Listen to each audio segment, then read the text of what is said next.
What is up, guys? It's Aaron Benson here for another video. As usual, I'm here with my wife, Bruna. I appreciate you guys stopping by for the view. Today, we're going to be talking about Footlock. And I don't want this to just be another Footlock video, because there's so many out there, right? If you just YouTube Footlocks, you're going to find a million things. I wanted to try to give you guys a little bit of a different perspective. I've even broken down Footlock on my channel before, but I wanted to give you a perspective that's a little bit more advanced, where we discuss the timing of a Footlock.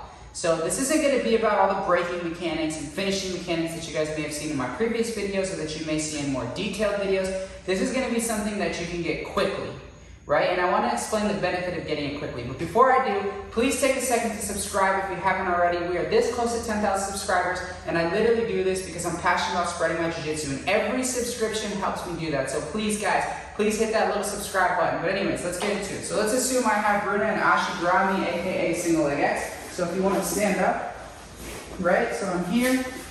I get into the strong single leg X position. I have tons of videos on this position. And I want to discuss the importance of timing, okay? So we know, right, just to review on, just normal, basic footlock finishing mechanics. If I sweep her down, right, she falls. I get here. I lock my grip. I want to tuck my elbow, fall to my shoulder. We know these are all basic things. So I want to discuss something that's much more important, which is timing. So stand back up here. Turn this. So Bruna stands. Okay. So first off, we have to understand timing with a sweep. So occasionally, your partner's going to be gripped up on you, right? So if they have grips, right, she's trying to stay tight. So anytime that I'm able to break her grip, it's going to make it a little bit easier for me to sweep.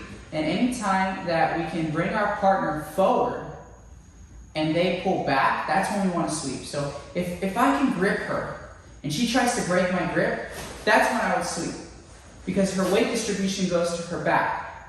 Right now she's too far forward for me.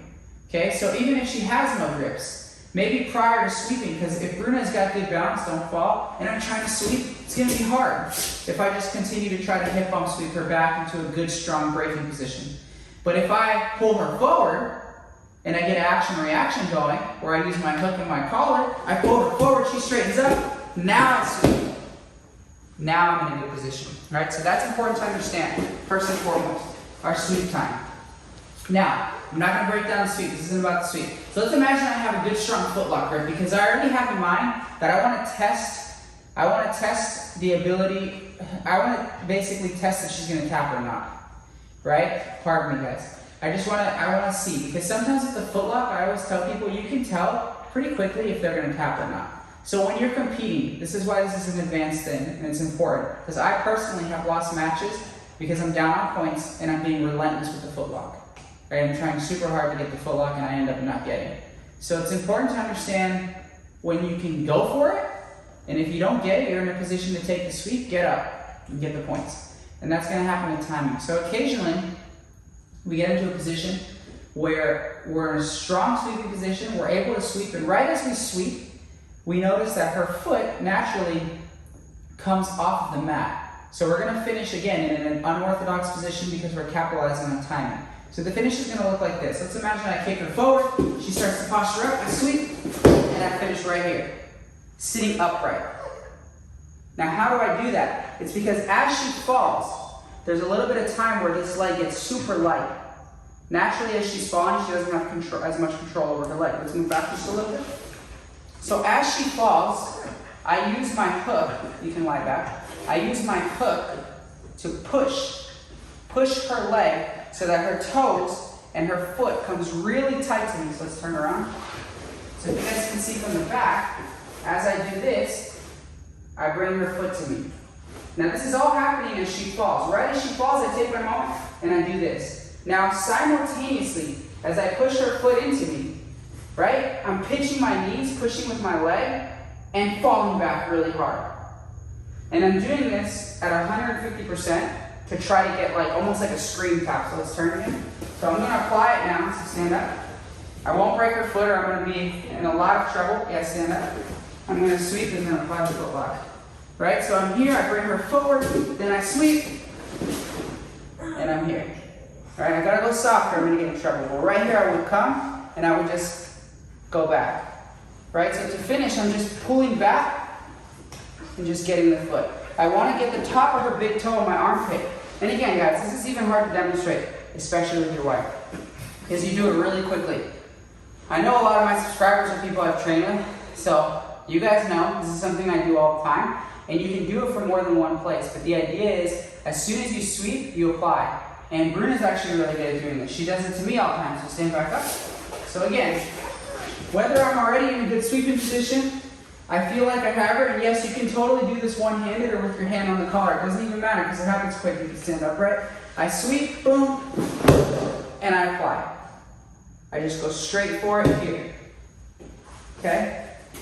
My friend Giancarlo, he was a really good training partner of mine. He has a YouTube channel, Giancarlo Padoni BJ. He applies the footlock like this quite a bit, and he's really good at it. He'll even apply it while you're standing fighting the sweep because he's able to get you off of this leg. And it's really good. You can also do this from 50-50. I have a match as a purple belt where I did this. I might try to find it and plug it, and the guy screamed, and I ended up breaking his foot. So stand up. So I was here, we were in the 50-50. We were kind of playing that stupid game where we teeter-totter, and I was like, I was so mad about it because I was down on points. I was like, I'm gonna rip this guy's foot off. And so I got my foot inside for the spider hook. I brought his elbow down, and right here I just went as hard as I could, and his foot just happened to pop. And again, there's not so much subtleties in the technique, aside from the fact that you want to get the foot close so that you threaten a real break. An Achilles lock, well, you can definitely break somebody's tibia or fibia. I'm not sure which one it is. It's happened. It's not as common when two people are near the same weight division. I've definitely rolled with really big guys that are applying footlocks on my shin, where I'm like, okay, this guy's gonna snap my shin in half like Anderson Silva. But in this case, you shoot them down and you pull back on that foot as the foot comes towards your armpit. Try it out, guys. It's a very simple, little bit of a unique take on the footlock. Not much to it, to be honest. I recommend this for more advanced people that are already familiar with the footlock. They already have a feel for how you get the finish. Because the worst case scenario with this, and the reason that I consider it a little more advanced, is because you test their will. If they tap, awesome. If they don't tap, you can try to go a little more, and then you get up. You get up, and you start to take the points, and you get on the top position. Anyways, guys, like I mentioned earlier, this close to 10,000 subscribers, all because of you guys. Help me get there. Share these videos. Please subscribe if you haven't already.